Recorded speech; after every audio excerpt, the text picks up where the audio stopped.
Gracias, Edgar, por la oportunidad de estar aquí en esta mañana y gracias a ustedes por tomarse de su tiempo y poder venir y compartir con nosotros. El tema que me han asignado es el de la predicación expositiva y vamos a estar exponiendo por unos 45 minutos, de manera que a eso de las 12 estaremos deteniéndonos para que luego podamos tener un tiempo de preguntas y respuestas después de la segunda exposición. Creo que en los últimos años recientes, hemos estado escuchando mucho acerca de lo que es la predicación expositiva y quizás algunos pudieran estarse preguntando cuál es la razón. Y la razón es la no existencia en muchos casos de predicación expositiva y las consecuencias que eso ha producido en el mundo de la iglesia. De manera que en este tiempo queremos revisar un poco lo que es la predicación expositiva, lo que es su columna vertebral, en qué consiste. Y realmente no va a ser fácil poder resumir en 45 minutos lo que pudiera ser todo un curso de 14 o 15 sesiones de clases, pero vamos a decir algunas cosas que pudieran ser importantes. Y quizás donde debiéramos comenzar es donde estamos hoy en día, donde estamos en general en términos de la predicación. Muchas veces lo que nosotros vemos en términos de predicación hoy en día es una predicación centrada en el hombre, para el beneficio del hombre, donde se exalta el hombre. Hace un momento Edgar hablaba del Evangelio de la Prosperidad. Bueno, eso es una predicación centrada en el hombre para la exaltación y beneficio del hombre. En otras ocasiones vemos una predicación pragmática, es la praxis, la práctica, que entonces la leemos hacia atrás y tratamos de encontrar un versículo bíblico que justifique lo que practicamos y entonces predicamos acerca de eso. Otra vez es una predicación temática de la cual nosotros vamos a decir algo más adelante, pero eso no sería tampoco predicación expositiva. Y otras veces vemos predicación selectiva, predicamos de pasajes que bendicen, pasajes que nos hablan de cuánto hemos recibido, podemos recibir de Dios, pero pasamos por alto entonces pasajes de mucho que nos traen mucho más convicción o mucho más confrontación, y eso no representa todo el consejo de Dios, y de ahí la importancia de la predicación expositiva. La predicación expositiva va a decirnos, el texto va a decirnos lo que tenemos que predicar, no nosotros decirle al texto lo que queremos que el texto nos apoye. Cuando no predicamos de manera expositiva y no estamos predicando basado en la palabra, realmente esa palabra carece del poder de Dios, carece del favor de Dios, y muchas veces la falta de impacto. En América Latina vemos mucho eso, donde vemos 1% de evangelicalismo o de conversiones evangélicas, supuestamente 30, 40, 50% reportan algunas naciones, pero esas mismas naciones tienen los índices más altos de criminalidad y de droga y de corrupción y de inmoralidad, y uno se pregunta cuál es el impacto que esa predicación está haciendo, y mucho tiene que ver con la falta de poder en la predicación que se está haciendo.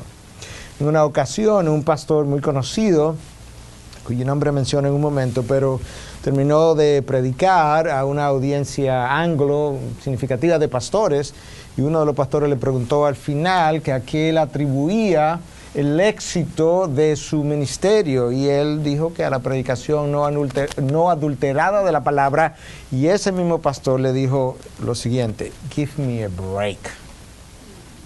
Como, ¿qué es lo que me está diciendo? Este pastor no creía en el poder de la palabra. Y es uno de los problemas hoy en día. El predicador ha abandonado muchas veces la palabra porque ha perdido confianza en el poder de la palabra. Y la problemática está en que si abandonamos la palabra y luego no vemos los resultados que quisiéramos ver, pensamos que el defecto estaba en la palabra, y no estaba en la palabra, sino en la falta de predicación de la palabra. Y una de las primeras cosas que quisiéramos hacer esta mañana es hablar un poquito acerca del poder de la palabra. Entonces eso nos da una idea de dónde está la predicación. Es una predicación que muchas veces no hace ninguna demanda del otro. Y si hay algo que diferencia frecuentemente lo que es pura enseñanza de pura predicación, es precisamente el elemento demanda.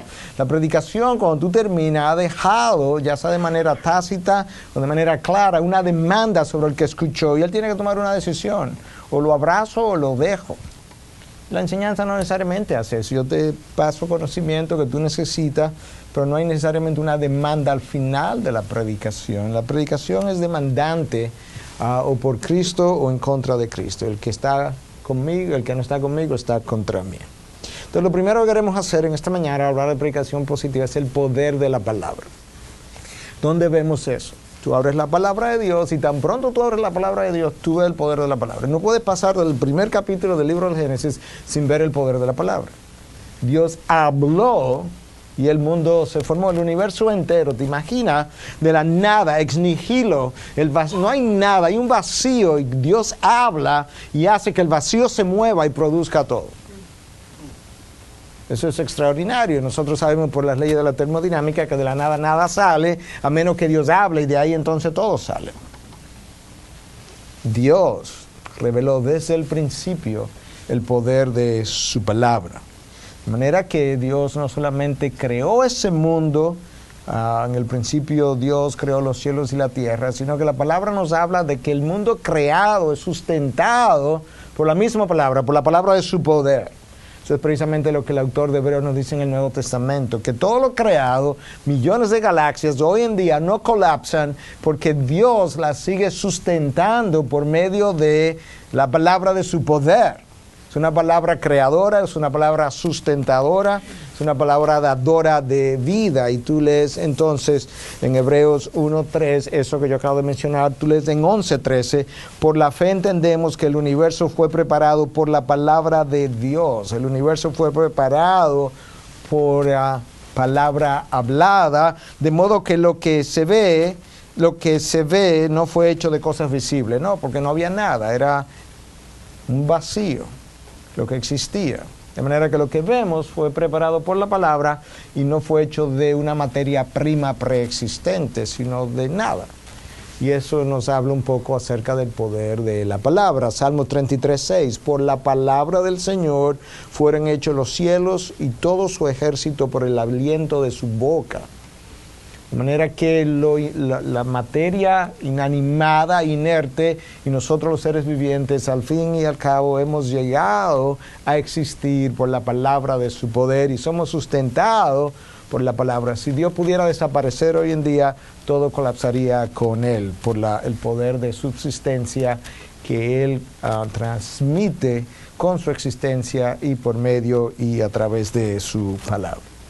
Ahora, la palabra de Dios no solamente tiene poder y no solamente tiene fuerza, porque la fuerza de la gravedad es una fuerza también, pero la fuerza de la gravedad no puede organizar cosas, no tiene sentido, no tiene propósito. Si esto se cae ahora mismo, caerá en el orden que parezca al azar, por así decirlo, porque la fuerza de la gravedad no puede organizar que el reloj caiga en un lugar y mis lentes en otro y demás. Ese no es el caso con la palabra de Dios. Cuando Dios habla, esa palabra hablada tiene propósito, tiene significado, tiene sentido, de tal forma que cuando Él habló, el sol terminó en el lugar y con el tamaño exacto que Él pensó previamente antes de crearlo, y lo mismo la luna, los astros, la tierra y todo lo demás. La luna con su inclinación que tiene, ¿verdad? Como sabemos, todo eso es parte del propósito, sentido, significado que tiene la palabra de Dios cuando habla. Y de esa misma forma, la palabra revelada en su Biblia, en su revelación, también tiene exactamente un propósito, un significado, un sentido para nuestras vidas. No es algo al azar, no es palabra muerta. La palabra de Dios, dice Isaías 55, no sale sin que regrese, habiendo realizado el propósito para la cual salió. De manera que cuando Dios la habló con un propósito y no vuelve a Él sin que ese propósito se haya cumplido. Y eso es vital a la hora de nosotros entender la predicación también. Cuando sale la palabra que Dios ha hablado y revelado en la Biblia, tiene un propósito y realizará su propósito. Eso es importante. La palabra es poderosa, la palabra sustenta, la palabra es creadora de vida. Y nosotros vemos eso en diferentes partes de la palabra. Yo quiero mencionar un par de versículos bíblicos para sustentar cómo llega la vida espiritual, la vida eterna a nosotros. Romanos 10:17, así que la fe viene del oír y el oír por la palabra de Dios. no son los milagros lo que causan fe en nosotros. Los milagros pueden confirmar algo que Dios está haciendo, que Dios ha revelado. Pero si los milagros fueran creadores de fe, el pueblo judío en el desierto debía haber sido el pueblo con más fe. Y sin embargo fue un pueblo que murió en su gran mayoría en incredulidad. Pedro caminó sobre las aguas y negó al Señor. Pedro vio la multiplicación de los panes. ¿Cuánta gente no vio incluso milagros como la resurrección de Lázaro y no necesariamente llegó a creer? La fe viene por el oír y el oír por la palabra de Dios. Es la palabra que crea la fe salvífica en nosotros. Romanos 4:17 dice, como está escrito, te he hecho padre de muchas naciones delante de aquel en quien creyó, es decir, Dios, que da vida a los muertos y llama a las cosas que no son como si fueran. Dios da vida a los muertos y llama a las cosas que no son como si fueran. Pero ¿cómo lo hace? Es por medio de su palabra. Esa mortandad espiritual en la que estamos, de la cual habla Efesios 2:1, estamos muertos en delitos y pecados, termina y comienza, ¿verdad?, con una vida eterna, pero lo hace por medio de la palabra hablada. La fe viene por el oír y el oír por la palabra de Dios. Escucha lo que Pedro dice en su primera carta 1:23. Pues habéis nacido de nuevo, no de una simiente corruptible, sino de una que es incorruptible. Escucha. Es decir, mediante la palabra de Dios que vive y permanece. Habéis nacido de nuevo. Pero ¿cómo lo naces de nuevo? Por medio de una palabra que es viva y que permanece. De tal forma que Dios, que llama las cosas que no son como si fueran, lo hace, estoy enfatizando de nuevo lo que terminé de decir, a través de esa palabra viva, que permanece, que sale de Él, que tiene sentido, que tiene propósito, que tiene poder. Y nuestras vidas están sustentadas hoy en su palabra. Cuando el pueblo de Dios pierde su vida, la pierde porque la palabra ha dejado de ser, de tener vida entre ellos, de estar presente, de ser predicada y de ser vivida. A veces la predicamos, pero no es vivida. Y la palabra realmente tiene que ser no solamente predicada, tiene que ser vivida, tiene que ser encarnada por nosotros, de manera que nuestra encarnación es la evidencia de que la hemos creído verdaderamente y no simplemente que hemos adquirido conocimiento. Es posible adquirir conocimiento y no tener vivencia de la palabra, pero ahí no es donde está la vida. Los fariseos hicieron eso. Entonces, cuando hablamos de predicación expositiva, el punto número 1 es que yo tengo que creer en el poder de la palabra. Y tengo que creerlo de tal forma que cuando yo predique, yo pueda estar confiado en que no es mi personalidad, no es mi carisma, no es mi preparación, no es mi nombre lo que puede crear el impacto. Si Dios no nos da gracia a través de su palabra, nada va a ocurrir. Yo creo que eso es una de las cosas que el predicador necesita cada vez que se para delante de este púlpito. Él puede prepararse muy bien, pero si su confianza no está en la palabra, a la hora de que esa palabra se predique, el efecto quizás no sea lo que él esperaba. Tenemos que pararnos delante de este púlpito reconociendo que más que delante de un púlpito estamos parados delante de su palabra. Y eso es un gran compromiso. Una de las cosas que yo me recuerdo frecuentemente en el púlpito predicar a través de la oración es el compromiso que es predicar una palabra infalible a través de labios falibles. Eso no es poca cosa, hermanos. Tú puedes pararte delante del púlpito de Charles Spurgeon y pensar que eso es intimidante, pero más intimidante es pararte delante del púlpito de Dios a predicar la palabra santa, infalible de nuestro Dios, porque es delante de Él que tú estás parado. Y de ahí la necesidad de la predicación expositiva, lo que Dios ha revelado. Número 2, el propósito de la predicación expositiva, ¿cuál es? Es revelar lo que ya Dios ha revelado. D.A. Carson dijo eso, volver a revelar la palabra de Dios. Volver a enseñar ya lo revelado. No tenemos que crear el mensaje. Si hay algo que al predicador debiera darle tranquilidad, es que no tiene que crear el mensaje. Lo único que tiene que hacer es revelar el mensaje.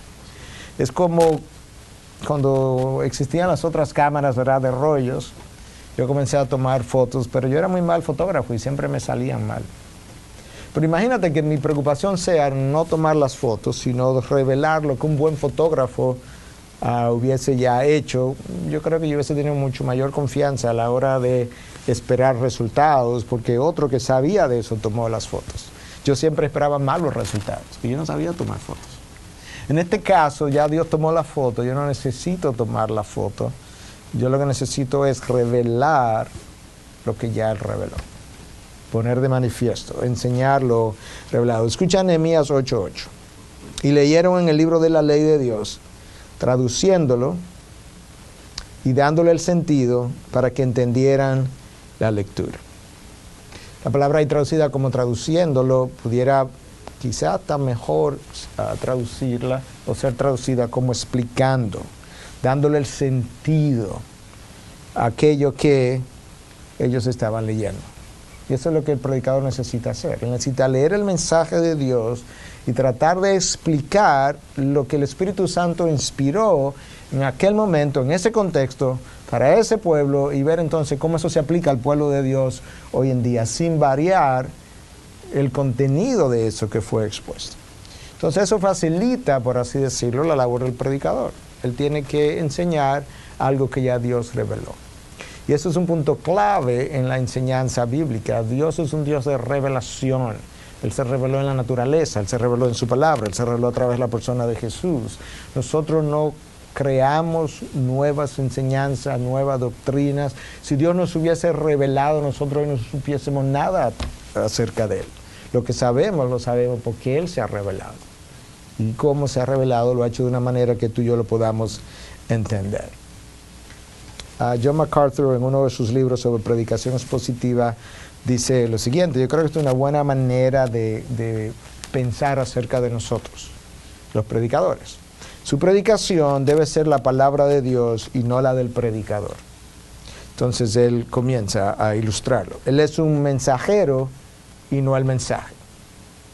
Yo no soy el mensaje, soy simplemente un mensajero. Un mensajero simplemente entrega algo que otro ya ha escrito. Y cuando él lo hace, mientras más fielmente le entrega el mensaje, mira que dice el pastor fulano que, mientras más literalmente él transmite lo que el pastor quiso comunicarle a la otra persona, pues mayor la fidelidad al contenido del mensaje que él recibió. En este caso yo tengo la palabra que me da y me permite volverla a leer y volverlo a leer y volverlo a leer para yo saber cuál es el mensaje. Número 2, él es un sembrador, pero él no es quien cosecha. Nosotros salimos a sembrar, a tirar esa semilla, pero la cosecha, el fruto, la fructificación, depende de nuestro Dios. Él es quien al final recoge todo eso. Número 3, nosotros somos un representante, pero nosotros no somos la autoridad. La autoridad viene de Dios y está en su palabra y nosotros lo representamos. Es como un administrador y un dueño de una compañía.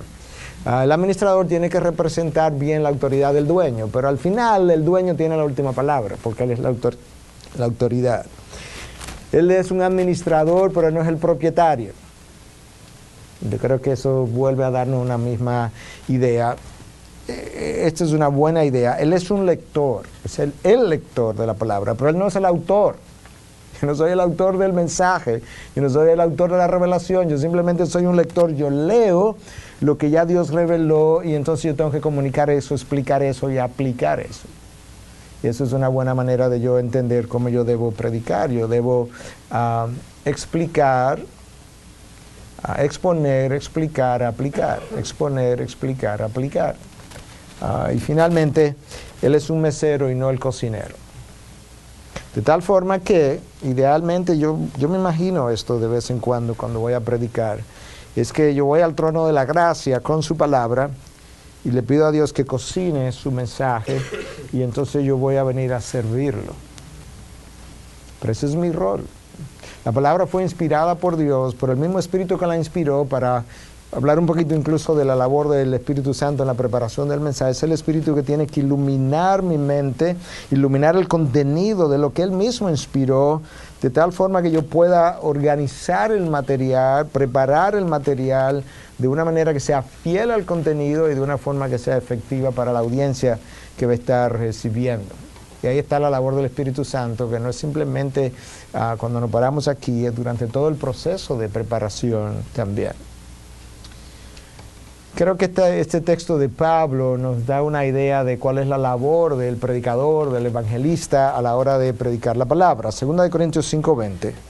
Por tanto, somos embajadores de Cristo, como, escucha la responsabilidad extraordinaria que esto implica, como si Dios rogara por medio de nosotros, en nombre de Cristo, os rogamos reconciliados con Dios. Como si Dios rogara, ¿te imaginas eso? Como si Dios me tomara en la mano y yo fuera un simple micrófono y Dios estuviera rogando al hombre, reconcíliate conmigo. Pablo dice, esa es la manera como tú tienes que verte.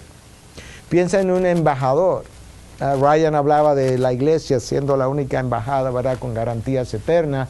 Imagínate como un embajador ahora. ¿Cuál es la labor del embajador? El embajador va donde el presidente le entrega un mensaje y él tiene que ir a otro país a representar al presidente, pero él no tiene la autoridad, ni tiene el espacio, ni tiene la autoridad, es la palabra, para él crear el mensaje, distorsionar el mensaje, diluir el mensaje, y probablemente si él lo hace va a ser cancelado como embajador. Agustín lo decía de esta otra manera, cuando la Biblia habla, Dios habla. Cuando el predicador habla lo que la Biblia dice, Dios está hablando. La pregunta es si es Dios que está hablando, porque a veces no es lo que la Biblia dice. La única manera que yo puedo garantizar que Dios esté hablando a través de mí como micrófono es que yo pueda hacer un buen estudio del texto, y hasta donde mi humanidad me permita, con la ayuda del Espíritu Santo, tratar de extraer del texto con la mayor fidelidad posible lo que fue inspirado. Punto número 3. La mejor predicación es expositiva. No es la única, pero es la mejor. Y ahora vamos a hablar un poquito de por qué es la mejor. Pero antes de eso, hablemos de algunas falsas creencias que algunos tienen acerca de la predicación expositiva. Algunos piensan que la predicación expositiva es simplemente cerebral, muy, como diría en inglés, muy brainy. Bueno, tú tienes que aplicar tu mente, porque de hecho la palabra de Dios nos invita a usar la mente. Lamentablemente, final del siglo XIX, 1800 y tanto, entrando al siglo XX, se desarrolló todo un movimiento antiintelectual, lamentablemente, y eso ha permanecido, pero la palabra de Dios nos manda a qué cosa, ser transformado por medio de la renovación de nuestra mente, y como el hombre piensa, así es él. Mi vida no puede consistir en un aspecto cerebral solamente, pero la información de Dios, el conocimiento de Dios, el entendimiento de su revelación entra por la mente. La predicación expositiva no es algo cerebral solamente, pero implica la mente. Otros han dicho que la predicación expositiva es aburrida. Bueno, a veces el predicador yo puedo ser aburrido hoy, quizás lo estoy aburriendo, pero la palabra no es aburrida. O sea, no es un problema de la palabra, es un problema mío. Yo he oído todo tipo de calificativo en contra de Dios. No, que Dios no es justo, no, que Dios no es bueno, que Dios debiera ser más justo, más esto. Pero yo nunca he oído a nadie decir que Dios es aburrido. Y no creo que lo vamos a oír, porque si Dios es Dios, no puede ser aburrido. Su creación no es aburrida, es tan extraordinariamente fabulosa que continuamente nos espanta. Imagínate el Creador. Yo tuve esa experiencia brevemente cuando fui al Cañón del Colorado por primera vez. Yo había visto fotos, yo había visto videos, pero cuando tú te vas acercando y tú comienzas a ver la inmensidad de aquella creación y los colores de las piedras, de todos los colores posibles, y el tamaño de las piedras, yo me fui, es un lugar virgen, no hay verja ni nada, yo me fui acercando hasta el borde del precipicio. Cuando llegué aquí al borde, yo quería ver más, y yo hice esto, me volteé hacia la derecha, hacia la izquierda, y el precipicio ahí delante de mí. Y ahí mismo, en esa posición, yo no escuché una voz audible, pero entendí en mi corazón cuando Dios me ayudaba a entender, si eso es la creación, te imaginas al Creador. Y yo estaba precisamente en una posición de adoración, proskuneo, que es adoración en el griego, es eso, postrarse delante de Dios. Yo no estaba postrado adorando la creación, pero estaba en una actitud de wow. Entonces Dios no es aburrido. Yo tengo que buscar la manera de descubrir a ese Dios en su palabra. La predicación expositiva solamente expone 1 o 2 versículos. No, hay una predicación expositiva que puede ser versículo a versículo y hay una predicación expositiva que puede ser texto por texto, dependiendo del texto que yo tenga delante y a veces dependiendo del predicador también, pero eso es un tipo de predicación. Entonces, ¿cuál es la definición de una predicación expositiva? Yo voy a leer esta que está en uno de los documentos de 9 Marks y luego voy a dar varias otras definiciones que nos ayuden a completar toda la idea. Un sermón expositivo es un sermón en el cual el punto de un texto bíblico es el punto del sermón, aplicado a la vida de la congregación. Que hay un texto bíblico, cuando el Espíritu Santo lo inspiró, eso tenía un tema, un punto especial, un énfasis que se estaba tratando de hacer. Cuando yo tomo ese texto y lo predico, y entonces el tema, el énfasis, el centro de lo que yo prediqué coincide con el énfasis del texto del cual yo hablé, eso es una predicación expositiva. Y termina la predicación expositiva cuando yo la aplico. Yo tengo que ayudar a los oyentes a la aplicación. Algunos predicadores piensan, y John MacArthur es de aquellos que piensa de esa manera, con todo el respeto que él merece por el gran predicador que él es, pero no estaría de acuerdo con esta idea. Le han preguntado varias veces que por qué él no hace aplicaciones en sus sermones. Entonces él dice que él entiende que el Espíritu Santo es que tiene que aplicar eso. Y es verdad que el Espíritu Santo hace esas aplicaciones, pero yo no puedo olvidar que en una congregación a veces hay bebés de un día de nacido, de una semana, o ya más adulto, de un año, de 20 años de creyentes, y no todo el mundo tiene la habilidad en ese momento para escuchar la predicación y hacer la mejor aplicación posible. Y de ahí que nosotros entendemos que debemos ayudar al oyente a aplicar lo que se está escuchando. ¿Cuáles son algunas de las ventajas entonces de esa predicación expositiva? Bueno, el número 1, logra la mejor intención bíblica. La mejor intención del Espíritu Santo cuando lo inspiró. Número 2, promueve la autoridad de la palabra, porque es el texto que me está diciendo lo que yo debo predicar. Entonces promueve la autoridad de la palabra, me hace descansar en ella, magnifica la palabra. O sea, lo que tú y yo necesitamos hacer es magnificar la palabra. Dios dice en el Salmo 138 que Él ha engrandecido su palabra por su nombre y su palabra por encima de todo. Creo que la Reina Valera lo tiene así, la Biblia de las Américas creo que dice que ha magnificado su palabra conforme a su nombre. En cualquiera de los dos casos, la palabra de Dios nos habla de que Dios mismo ha tomado su palabra y la ha encumbrado, y si Dios hace eso, imagínate lo que tú y yo necesitamos hacer.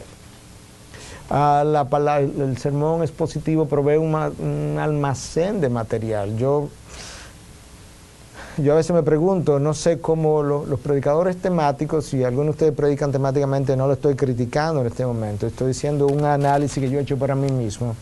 No sé cómo lo hacen. Yo no soy tan creativo para cada semana pensar en un tema nuevo del cual yo puedo predicar el domingo. La verdad que no soy tan creativo. Pero me da mucha tranquilidad saber, yo tiendo a predicar a través de un libro de la Biblia, estoy ahora en Marcos, saber que no tengo que preocuparme. Cuando yo abra mi texto la próxima vez, para el próximo domingo, yo voy a saber de qué voy a predicar porque está en el texto. El texto me va a decir lo que yo tengo que predicar. Y lo bueno de eso es también que si el próximo texto es sobre el divorcio, sobre el adulterio, y ahí hay una persona que se está divorciando, está en adulterio, y que me lo contó también 2 días antes, no puede acusarme de que yo estoy predicando este tema por el adulterio del cual me habló, porque la verdad es que el texto está ahí delante de mí, y era lo que se esperaba. Desarrolla al pastor como un hombre de la palabra de Dios. Y yo creo que eso es algo que nosotros necesitamos. Y nos protege a todos los predicadores de la mala predicación, las malas aplicaciones, las malas interpretaciones. Y yo necesito esa protección. Y tú necesitas esa protección también. La predicación expositiva también nos ayuda porque protege el contenido de la palabra, lo que dice. Protege el propósito. Y si hay algo que en ocasiones yo he tenido que decir, cuando alguien me ha hecho un comentario a veces negativo acerca de la predicación X, decía, yo prediqué el texto. ¿Qué tú quieres? Eso es lo que estaba en el texto. Pero este punto hubiese sido muy bueno, yo sé, pero no estaba en el texto. Necesitaba hora y media entonces, o necesitaba otro texto, pero yo tenía 50 minutos o una hora para predicar ese texto, yo prediqué lo que estaba en el texto. Y eso es bueno, predique lo que está en el texto.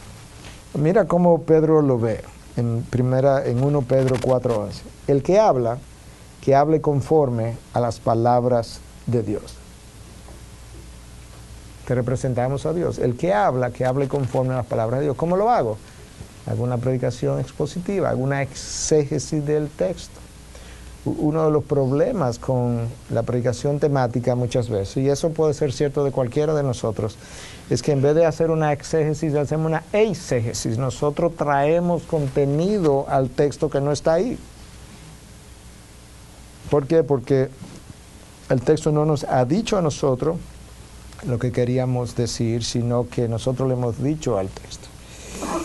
En último caso, la predicación logra su propósito espiritual no por las habilidades de la sabiduría del predicador, sino por el poder de las escrituras proclamadas. Eso es una cita también de ese material de Nine Marks. Voy a repetirlo de nuevo. En último caso, la predicación logra su propósito espiritual no por las habilidades o la sabiduría del predicador, sino por el poder de las escrituras proclamadas. Mira cómo Pablo lo afirma en 1 Corintios 2, 4 y 5.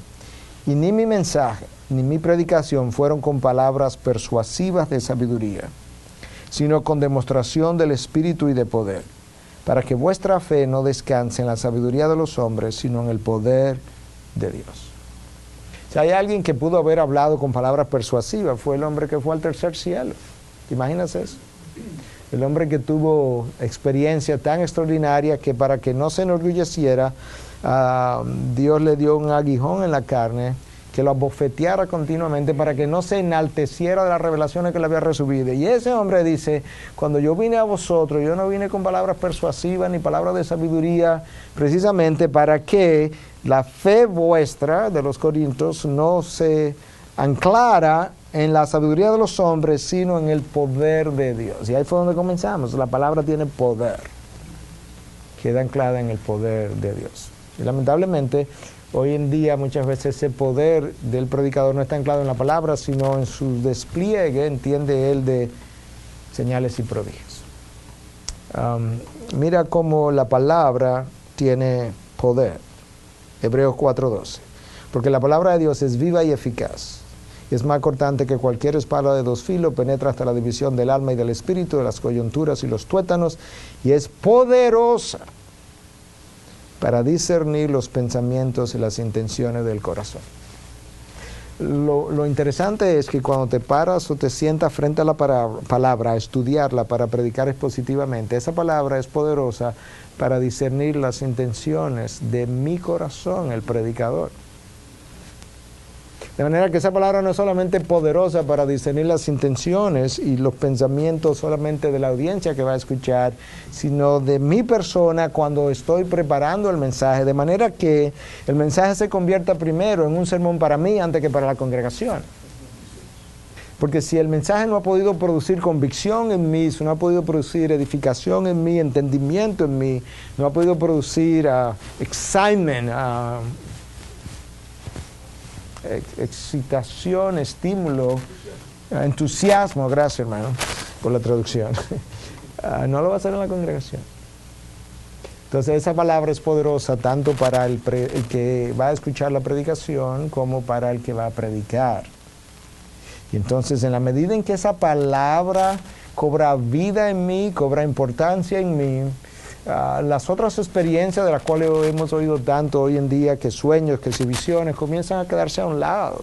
Eso es precisamente lo que Dios le dice a Jeremías en un momento dado. ¿Cuántos profetas falsos habían en tiempo de Jeremías? Y la gente, cada profeta tenía un sueño nuevo, y Dios le dice en Jeremías 28 a su pueblo, le dice a Jeremías mismo, el profeta que tenga un sueño, que cuente su sueño. Pero el profeta que tenga mi palabra, que predique mi palabra con fidelidad. ¿Qué tiene que ver el grano con la paja? El sueño es la paja. Mi palabra es el grano. Tiene que ver una cosa con la otra. La paja no tiene nada de sentido. La paja se bota, el grano permanece, el grano nutre, el grano es lo que se consume. Y Dios le dice precisamente a Jeremías, esos falsos profetas que tienen sueños, déjalo que cuenten sus sueños. Ahora tú tienes mi palabra, tú predicas mi palabra con fidelidad. Y tenemos su palabra. Y eso es lo que nosotros necesitamos predicar hoy en día. No sé cuántos de ustedes conocen el nombre John Frame, pero John Frame ha escrito varios libros acerca de diferentes aspectos de doctrinas de la palabra, y uno de sus libros es La doctrina de la palabra, The Doctrine of the Word. Y él dice lo siguiente: todo lo que Dios hace, lo hace por medio de su palabra. Imagínense eso. Todo lo que Dios hace. Cristo pudo haberse parado delante de la tumba de Lázaro y no haber dicho nada y simplemente haber hecho quizá esto y haber sacado a Lázaro de ahí. Pero él habló, ¿cierto? Todo lo que Dios hace, lo hace por medio. Dios pudo haber traído quizás el universo de otra manera, pero cuando Él lo hizo por medio de su palabra. Y de hecho, cuando nos envió a su Hijo como mensajero, ¿cuál fue el nombre que le dio? The Logos, la palabra. Reina Valera traduce como el verbo, pero es la palabra, el Logos. Le dio a su Hijo. A mayor confianza en la palabra, menos confianza yo tengo en mí. Muchas veces la autoconfianza en demasía del predicador se debe a poca confianza en la palabra. Él está confiando en sí mismo. Y la realidad es que, yo no sé si todos pudieran hablar de eso, pero yo puedo hablar de mí. Cuando uno comienza a predicar, uno tiene más confianza en uno mismo. Conoce menos la palabra, pero uno tiene más confianza en uno mismo. En la medida en que la palabra te va hablando y cautivando y cultivando, entonces tú comienzas a perder tu confianza en ti y comienzas a ganarla en la palabra. De tal forma que la ansiedad en el púlpito va bajando, literalmente. Yo lo sé, yo estoy hablando de mi experiencia personal ahora. Mi ansiedad en el púlpito era significativa al principio. Yo estaba confiando en mí, en mi memorización, yo estaba confiando en todo lo que yo traía en mi mente. En la medida en que yo puedo venir al púlpito confiando más en la palabra y confiando más en Dios, en esa misma medida, me he ido a relajar. Y eso es importante, porque es en Dios que estamos confiando. Quedan 10 minutos. Predicación expositiva, la definimos, dimos una definición, la calificamos, dimos varias características, cosas que hacen importante la predicación expositiva. Déjame leer 2 o 3 pinceladas de otras definiciones que otros han dado y luego voy a dar una que yo mismo construí. Decía alguien, es la exposición del texto bíblico de una forma que represente lo que el Espíritu de Dios quiso transmitir cuando inspiró el texto original. La exposición del texto bíblico de una forma que represente lo que el Espíritu de Dios quiso transmitir cuando inspiró el texto original.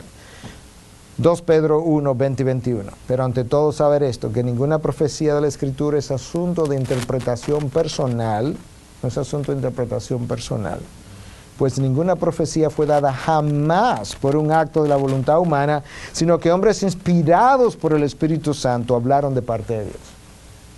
Y hoy en día yo tengo que hacer algo similar. No tenemos la infalibilidad del apóstol o del profeta del Antiguo Testamento, pero yo tengo que hablar de parte de Dios, inspirado por el Espíritu Santo a través de su palabra. Y en esa medida tratar de representar correctamente lo que Dios dijo. Otra definición, todavía más corta. Definición de predicación expositiva es la exposición de la voluntad de Dios. Hechos 20, 27. Porque no he rehuido anunciaros todo el consejo de Dios. Y otra, también corta, es revelar el carácter y los propósitos de Dios para el hombre. Ryan mencionó este texto de Efesios 3:10, para que la multiforme sabiduría de Dios sea ahora dada a conocer por medio de la iglesia. ¿Y cómo es dada a conocer? Por medio de la enseñanza y predicación de su palabra. Que sea dada a conocer por medio de esa iglesia, los principados y potestades en los lugares celestiales, conforme al propósito eterno que se hizo en Cristo Jesús nuestro Señor. Y aquí está la definición que yo construí más o menos para esta sesión. Predicación expositiva consiste en exponer la palabra a través de una estructura provista por el texto mismo que preserva la intención original del autor, de forma tal que el predicador no se convierta en un obstáculo para que la palabra haga su trabajo en el corazón del hombre. Consiste en exponer la palabra a través de una estructura provista por el texto mismo, que preserva la intención original del autor, de forma tal que el predicador no se convierta en un obstáculo para que la palabra haga su trabajo en el corazón del hombre. Uno de los beneficios de la predicación expositiva, esto es como jocoso, pero es real, por lo menos eso es lo que he vivido, enseña a escuchar expositivamente. El oído hay que entrenarlo. Y muchas veces la congregación, cuando tú comienzas a predicar expositivamente, si nunca lo ha tenido, como que no le gusta. Pero llega un momento en que el oído es entrenado a escuchar expositivamente, y cuando el oído es entrenado de esa manera, luego la congregación no quiere ninguna otra predicación. Porque al ser entrenado de esa forma, aprendió a oír la revelación de Dios. Aprendió a oír el contenido por lo que es. Y mira cómo Pablo le dice a los tesalonicenses en 2.13, 1 Tesalonicenses 2.13, por esto también nosotros, sin cesar, damos gracias a Dios de que cuando recibiste de nosotros la palabra del mensaje de Dios, la aceptasteis no como la palabra de hombres, sino como lo que realmente es, la palabra de Dios, la cual también hace su obra en vosotros los que creéis. La aceptaste como tal, como lo que es. Pero la manera como tú lo puedes aceptar de esa manera es si ya ha sido tu oído entrenado a escuchar expositivamente y ahora tú escuchas la exposición, tú dices, wow, esto es realmente lo que el texto dice, lo que el texto explica. Y entonces ahora tú estás mucho más presto a aceptar eso que estamos mencionando. Ahora yo quería decir, antes de cerrar, hacer una mención de algo que es importante. La predicación expositiva no es simplemente una metodología, porque tú pudieras ir a seminario y tener un curso o dos o más de predicación expositiva y pensar que bueno, ya ahí terminó todo. No, es más que eso. En la retórica clásica se habla de 3 elementos importantes en la comunicación, y yo lo voy a mencionar para luego hacer énfasis en uno. El número 1 es el logos, el contenido. De eso hemos hablado. Eso es importante en la retórica, el contenido, en este caso, de la palabra. Número 2, el pathos, que tiene que ver con la emoción, la pasión, las emociones transmitidas. Cuando leemos un texto, decimos, y en el principio Dios creó los cielos y la tierra. Eso tiene una entonación, una pasión que genera la misma palabra. Pero hay un elemento que frecuentemente se nos olvida, que es parte de la retórica clásica, es el ethos, de donde viene la palabra ética, que tiene que ver con el carácter que el predicador transmite. De alguna manera, y esto viene desde Aristóteles, el que predica sin darse cuenta, al hablar hay un carácter que está siendo transmitido, y en este caso, pensando en la palabra de Dios, en la medida en que la imagen de Cristo es formada en el predicador y él habla la palabra de Dios y la habla inspirada por el Espíritu y está siendo fiel al contenido, hay un ethos, hay una parte de su carácter que está saliendo a relucir, que tiene un efecto también, y la menciono no para decir, esa es la parte humana, sino para hablar de lo importante que es caminar en santidad delante de Dios como predicadores que somos. Para que, como Pablo le dice a Timoteo, procura presentarte como obrero aprobado delante de Dios, que no tiene de qué avergonzarse, pero antes de eso, que maneja con precisión la palabra de verdad, pero antes de eso lo que dice es que, ¿qué cosa? Que nosotros debiéramos ser vasos santificados para toda buena obra. Luego procura presentarte delante de Dios. Tenemos que ser vasos santificados para que la palabra de Dios pueda fluir sin estorbo. Y tú puedes ver aquí en 1 Tesalonicenses 1.5 estos 3 elementos rápidamente que yo mencioné. Pues nuestro evangelio no vino a vosotros solamente en palabras, ahí está el logos, el contenido, sino también en poder y en el Espíritu Santo con plena convicción. Ahí está el pathos, la emoción, la pasión, como sabéis, qué clase de persona demostramos ser entre vosotros, etos, por amor a vosotros. El carácter, la clase de persona que demostramos ser. Déjame avanzar porque el tiempo se me ha ido. El sermón expositivo entonces va a proveer el elemento de verdad, el elemento de unión, de coherencia, de propósito, de significado. Nos va a ayudar a traer la aplicación correcta y le va a hablar a la condición caída del hombre. Eso es algo importante. En el mensaje que yo estoy preparando, yo tengo que preguntarme si ha habido un address, si yo me he podido dirigir a lo que ha sido llamado en inglés Fallen Condition Focus, la condición caída. O sea, hay un enfoque en la condición caída del hombre a donde esta palabra va a ir a ser aplicada. Entonces, la aplicación va a depender, no me va a dar tiempo a entrar mucho en aplicación, pero va a depender de el contenido. Porque una aplicación que no tiene que ver con el texto puede ser muy buena aplicación, pero está alada por los moños, como decimos en República Dominicana. No es exactamente lo que este texto me está hablando. Entonces, si yo tengo información sin aplicación, muchas veces eso se traduce en frustración. Muy buen mensaje, pero no sé cómo aplicar. ¿De qué habló el pastor hoy? Fue muy bueno. Pero ¿de qué hablo? Yo no me acuerdo, pero fue muy bueno. Eso usualmente pasa cuando tú entendiste que fue una buena información, pero como no supiste cómo aplicarlo, tú como que no acabas de entender cómo se lo va a explicar a otro. Pero cuando tú entiendes la aplicación, es más fácil recordar el contenido.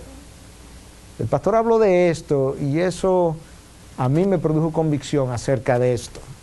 O lo ilustró de esta o aquella manera.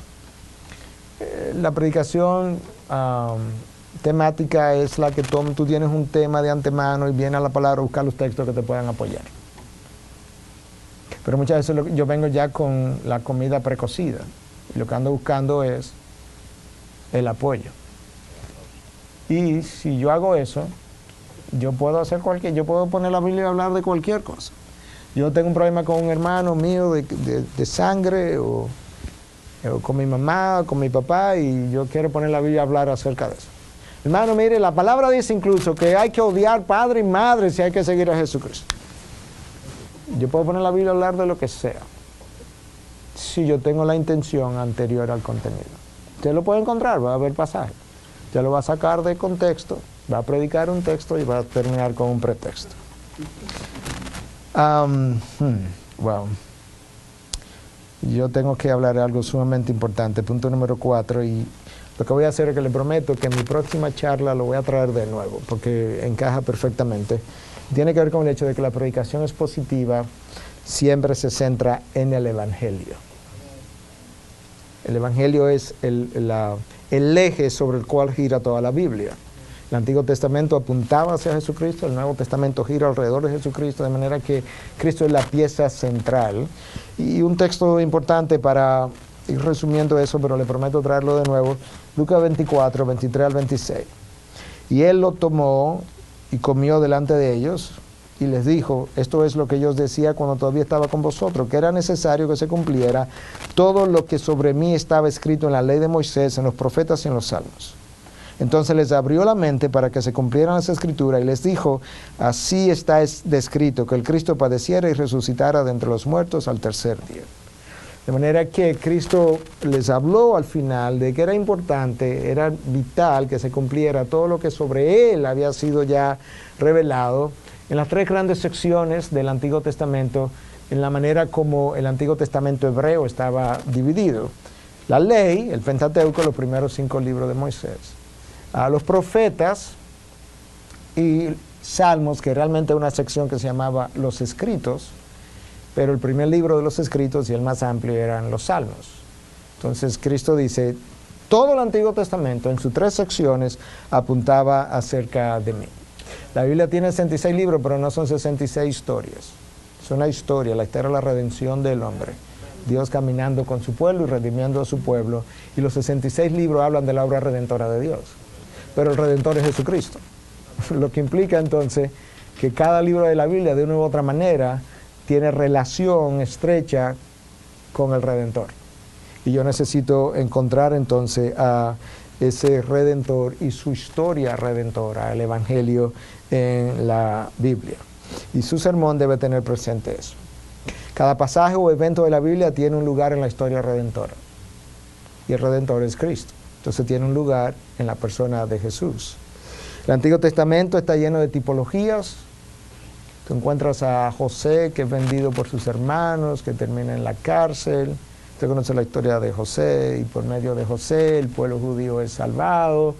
Y tú encuentras una tipología ahí con Cristo, el antitipo entonces en Cristo, que también fue vendido por 30 monedas de plata por sus hermanos, que vino como nuestro Redentor, nuestro Salvador. Y tú puedes ver, hay algunas cosas que son bien claras y otras que no son tan claras en términos de esa tipología. Pero yo tengo que preguntarme a la hora de predicar, ¿y esto qué relación guarda con Cristo? O si Cristo tendría que morir para yo predicar esto. Si yo puedo predicar esto y Cristo no tiene que morir y yo todavía lo puedo predicar, pues probablemente está divorciado de Cristo. Yo puedo predicar esto en una iglesia musulmana y caería bien. Eso implica que Cristo no tendría que morir para yo predicar ese sermón. Y eso yo creo que se podría ser una buena pregunta. Mi próxima charla, que no es la próxima que viene ahora, sino después del almuerzo, tiene que ver precisamente con el Evangelio, y ahí voy a traer de nuevo este punto, pero necesitamos entender lo que es el Evangelio, porque el Evangelio no es solamente necesario para creer, sino que es necesario para crecer. Y la predicación expositiva va a estimular el crecimiento, y entonces en la medida en que yo entiendo cómo el Evangelio es necesario para el crecimiento, en esa misma medida yo voy a mantener el Evangelio como algo central en lo que es la predicación que estoy haciendo. Rápidamente para cerrar entonces. Pensemos en Sansón. La historia de Sansón, usted la conoce, no voy a entrar en detalle. Pero yo pudiera preguntarme al leer la historia. Piensa en el Evangelio. El Evangelio tiene que ver con pecado, perdón, la muerte de Cristo, redención, libertad. En su contexto, obviamente, pero para darle una idea. Que hay pecado en la historia de Sansón, yo puedo hacerme preguntas para comenzar a encontrar cómo llego al Evangelio dentro de una historia como esa. ¿Hay juicio? El pecado la historia de redención tiene que ver con juicio. Yo estoy bajo juicio, bajo condenación, pero soy liberado por Cristo. ¿Hay juicio en esa historia? ¿Hay perdón de pecados? Sansón es mencionado luego en el libro de los Hebreos. ¿Hay redención del pueblo judío en esa historia? ¿Hay muerte para redención? Sansón muere tratando de producir la libertad del pueblo judío. Entonces, a través de esa pregunta yo puedo hacerme preguntas similares en cada sermón que estoy preparando. Entonces, irme a Cristo y ver, ok, Cristo vino para perdón de pecado, Cristo asumió mi juicio, cómo llega el perdón a través del sacrificio en la cruz, cómo Él muere para que yo reciba perdón y salvación. Y quizá ahí yo comienzo a hacer un estudio superficial o algunas preguntas, no quiero llamarle superficiales porque suena trivial, pero primeras para ir encontrando mi conexión con la historia redentora. Me pasé por 5 minutos, me perdonan, pero iba muy rápido y no quería dejar esa última parte tan importante fuera. De manera que gracias por su paciencia y Edgar.